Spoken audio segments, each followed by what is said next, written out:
Seria o coronavírus o cumprimento de uma profecia registrada na Bíblia a respeito do fim dos tempos? Que indicaria que estamos agora no efeito cascata, no efeito dominó de uma série de outras calamidades que nos arrastariam para o temido apocalipse? É o que já estão supondo, e com o tom de afirmação aqui na internet. E o que é falado muitas vezes aqui no mundo virtual acaba refletindo no mundo real. Neste vídeo, chamo a sua atenção para um vídeo cujo link estará aqui embaixo na descrição, onde você, se quiser parar agora o vídeo, assistir esse vídeo,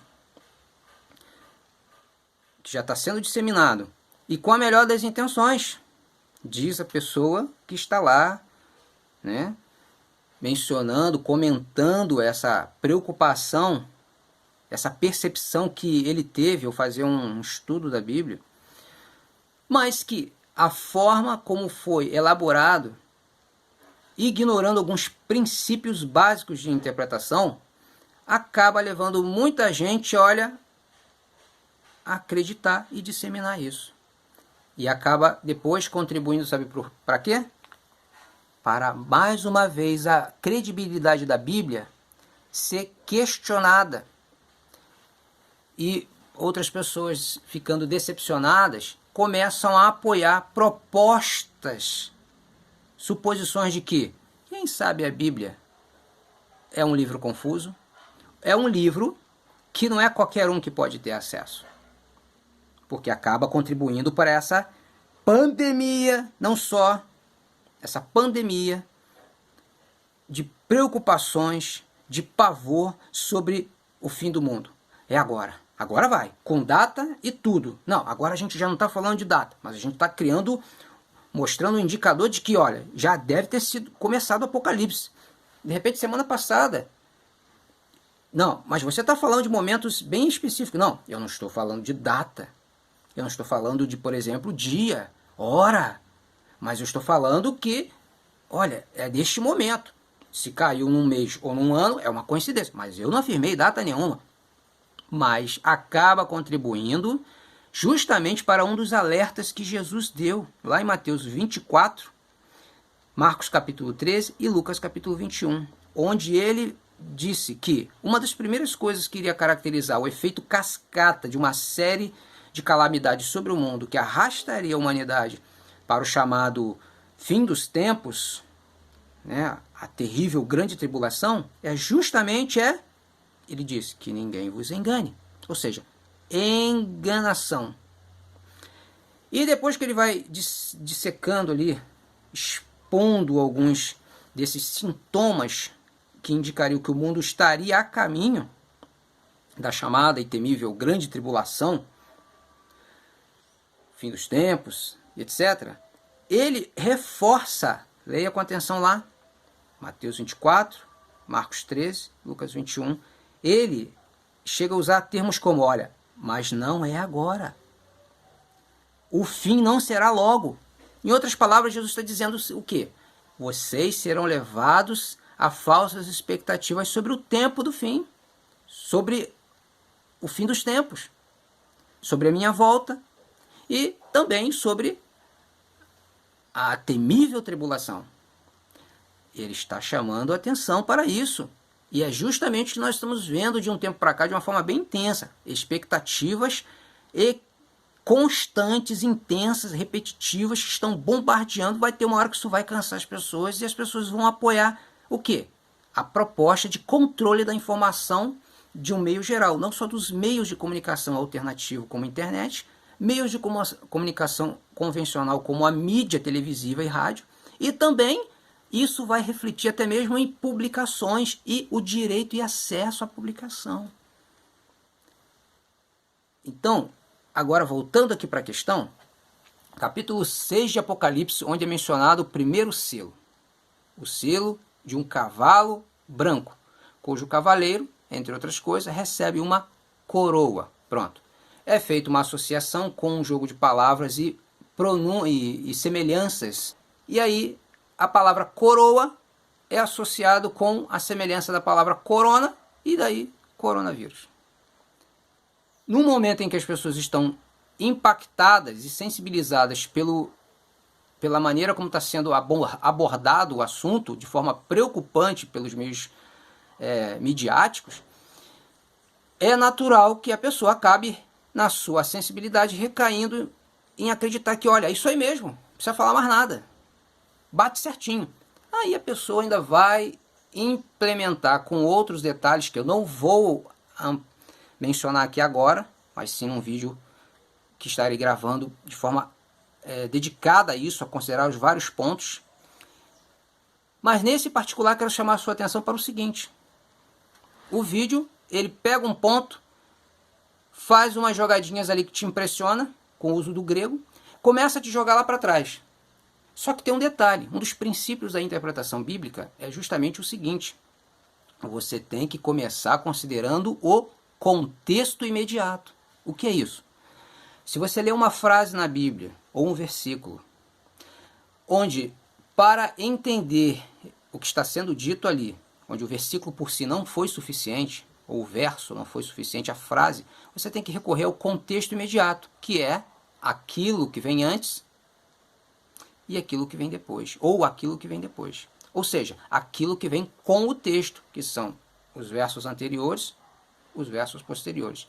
Às vezes, o entendimento virá de um contexto bem anterior, o capítulo anterior ou o capítulo posterior. Às vezes, a compreensão estará associada com outro livro, porque faz parte de um conjunto. Aí sim, você vai para outro livro, que é o contexto, é um contexto distante, geral, mas que está associado. Só que tem um detalhe, você só vai recorrer ao contexto geral, distante, se você não tiver nada no contexto imediato que te dê uma claridade, um entendimento sobre isso. E eu só vou dar um exemplo para vocês refletirem. Capítulo 6 de Apocalipse, onde fala sobre o cavalo branco. Ele é seguido por um cavalo vermelho, o segundo selo. Onde, se você ler, e nós vamos ler aqui agora, sobre o primeiro cavalo, no verso 2 diz: e eis um cavalo branco, e o que estava sentado sobre ele tinha um arco, e foi-lhe dado uma coroa, e saiu vitorioso para vencer. Pronto, com a jogadinha, coroa foi associado com corona, e daí, pronto, foi levado ao entendimento de que, quando é dito que ele sai vitorioso para vencer, esse vírus vai ser bem sucedido. Ele vai ser vitorioso, nós não teremos como derrotá-lo. Pronto, parece inquestionável, só que tem um detalhe. O versículo 2 de Apocalipse 6 não é suficiente, ele é vago sobre o que estaria representando esse cavalo branco com seu cavaleiro, é vago. Mas, quando você lê o contexto imediato do segundo selo, que é o cavalo vermelho, olha o que é dito. E saiu outro cavalo, vermelho, e ao que estava sentado sobre ele, foi dado que tirasse a paz da terra, e que se matassem uns aos outros, e foi-lhe dada uma grande espada. Pronto. Só no livro do Apocalipse, quando você observar o uso da palavra espada, é associado com ação enérgica, uma tomada de decisão, a imposição pela força. Isso só no livro do Apocalipse. Associado lá em capítulo 19 com Jesus vindo com uma espada num contexto de guerra. Aí você vai para outras passagens, como o Antigo Testamento, você vê em a palavra espada, o termo espada, em textos proféticos, sendo associado com ação militar. Claramente está dizendo que o segundo cavaleiro representa guerra. Está dizendo que essa paz, que é retratada no primeiro selo, é tirada por uma guerra, um conflito militar. Veja bem, o contexto do segundo cavalo não é porque ele é vermelho, aí a associação é secundária, não primária, de que o vermelho representa o sangue. O texto não te dá base para isso.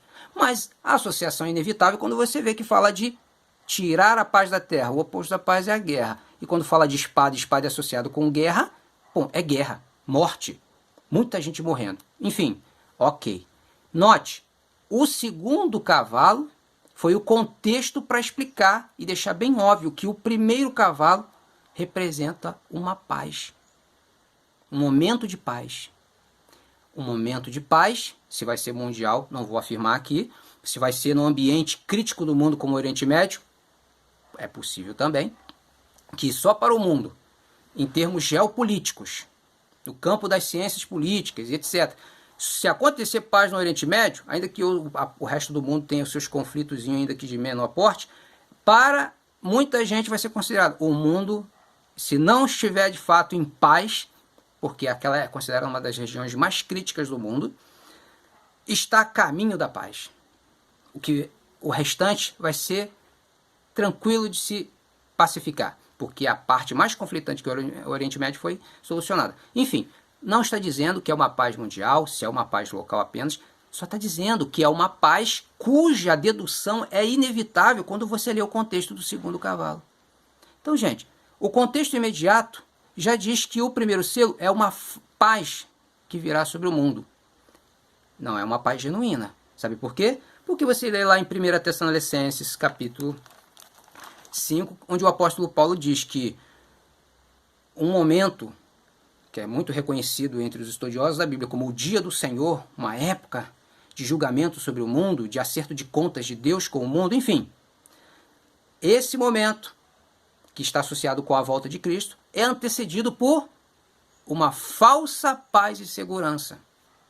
Veja, falsa paz e segurança. Quando andarem dizendo paz e segurança, eis que lhes sobrevirá repentina destruição. Ali você tem um contexto geral, complementando isso aqui, mostrando que antes que comece o julgamento de Deus, ou a ação de Deus de colocar o mundo no seu lugar, acertar as contas com o mundo, esse momento será antecipado por uma falsa segurança de paz. As pessoas acreditarão que estão em segurança porque estão em paz, ou estão em paz porque estão em segurança. Justamente o clamor que nós estamos vendo no momento. Esse clamor é tanto que vai ter uma hora que isso vai ter que ser correspondido. As pessoas se sentem inseguras em vários aspectos. E aí o que acontece? Quando vier as pessoas, agora sim a gente pode viver em paz. Estamos em paz. Mas a Bíblia está dizendo, não se enganem. Olha o que Jesus diz, não se enganem. Então, meus amigos, o primeiro selo não tem nada a ver com pandemia. Até porque, quando você vai ler depois sobre o terceiro cavaleiro, é que vai falar sobre o cavalo preto, trazendo fome. Fome. E da fome, você tem lá o quarto cavaleiro, falando sobre a morte, é que vai falar de pestes. Veja, a peste associada bem depois da guerra e da fome, porque é uma consequência justamente da fome, quando ela se torna intensa. Então, não tem nada a ver.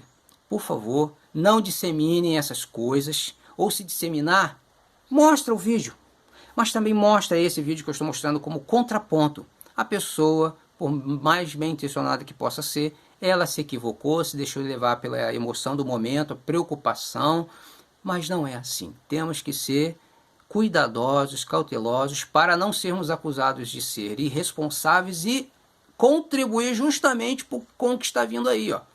A proposta de controle em todos os aspectos. Controle de arma, controle de informação, controle da liberdade. Esse contexto de expectativa de que é agora, vai tudo acabar, vai desabar, é agora, meu Deus. Isso antecedeu a Primeira Guerra Mundial e antecedeu a Segunda Guerra Mundial. E alguns países que foram marcados pela perda de liberdade, como a Itália fascista de Benito Mussolini, a Alemanha do nacionalsocialismo, ou conhecida como nazismo, de Hitler, e a Rússia comunista de Stalin e outros como Coreia e China, tá? Foram locais, países que antes de chegar a esse controle totalitário, o caos estava imperando. E parte desse caos era o quê? Os boatos irresponsáveis. E quando um chega no poder, um grupo que se sente ameaçado com outro, disseminando falsa informação, por exemplo, é natural que, se ele tiver oportunidade, acreditando que é para fazer um melhor para o povo, ele vai impor o quê? O povo está apavorado com falsa informação, pavor. Vamos então tomar uma medida enérgica, que é o quê? Controle da informação. Só que hoje isso está mais uma vez se repetindo com a nossa contribuição quando nós disseminamos de forma irresponsável. Aprenda a não deixar que o momento emocional venha prevalecer sobre a razão. Esse vídeo era para ser curto, me estendi, mas espero que tenha contribuído para ajudar, esclarecer. É apenas um aspecto que eu chamei a atenção, praticamente, se não dois. Mas estarei gravando um vídeo onde eu vou fazer uma análise bem minuciosa, do máximo possível, das referências que foram citadas por esse vídeo. Onde ele pega Apocalipse 6, faz o uso do grego, depois leva para Zacarias, também leva para Ezequiel, mas até lá, que esse vídeo já possa estar abençoando a sua vida. Até mais.